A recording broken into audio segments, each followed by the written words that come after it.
Hi ನಮಸ್ಕಾರ. ಇದು ಸೋಮವಾರದ ಮಿನಿ ವ್ಲಾಗು. ನನ್ನ ಮಗ ನೋಡಿ ಕಾರಿಗೆಲ್ಲ ಪೂಜೆ ಮಾಡ್ತಿದ್ದಾನೆ. ಮನೇಲೆಲ್ಲ ದೀಪ ಹಚ್ಚಿದ್ವಿ ಅಲ್ಲ, ಅದಕ್ಕೆ ಅಣ್ಣ ಕೂಡ ಇವತ್ತು ರಜಾ ಹಾಕಿದ್ರು. ಸೊ ಎಲ್ಲರೂ ಫ್ಯಾಮಿಲಿ ಎಲ್ಲ ಕಬ್ಬಾಳಮ್ಮನ ದೇವಸ್ಥಾನಕ್ಕೆ ಹೋಗ್ತಿದ್ದೀವಿ. ಈ ಕಡೆ ಕೂತಿರೋದು ಅಜ್ಜಿ, ಇವರು ನಮ್ಮ ಅಮ್ಮ. ಎಲ್ಲರೂ ಕಬ್ಬಾಳಮ್ಮನ ದೇವಸ್ಥಾನಕ್ಕೆ ಹೋಗಿ ತುಂಬ ದಿನ ಆಯಿತು ಅಂತ ಹೋದ್ವಿ. ಸೋಮವಾರ ಹೋಗಿದ್ದಲ್ಲ, ತುಂಬ ಹತ್ರದಿಂದ ಎಷ್ಟು ಚೆನ್ನಾಗಿ ದರ್ಶನ ಆಯಿತು ಗೊತ್ತಾ. ನಮ್ಮೂರಿಂದ ಏನಿಲ್ಲ, ಜಸ್ಟ್ ಒಂದು 3 ಕಿಲೋಮೀಟರ್ ಆಗುತ್ತೆ ಅಷ್ಟೇ. ತುಂಬ ಚೆನ್ನಾಗಿ ದರ್ಶನ ಆಯಿತು.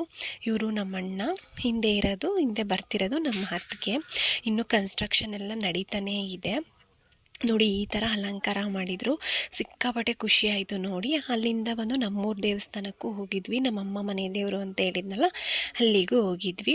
ನೋಡಿ ಈ ಥರ ಕಾಣುತ್ತೆ ಕಬ್ಬಾಳಮ್ಮನ ಬೆಟ್ಟ, ಇಷ್ಟು ಕಾಣುತ್ತೆ ನಮ್ಮೂರಿಗೆ.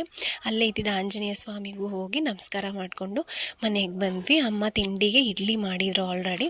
ಆಮೇಲೆ ವಡೆ ಹಾಕ್ಕೊಂಡು ತಿಂಡಿ ಎಲ್ಲ ಮುಗಿಸಿದ್ವಿ.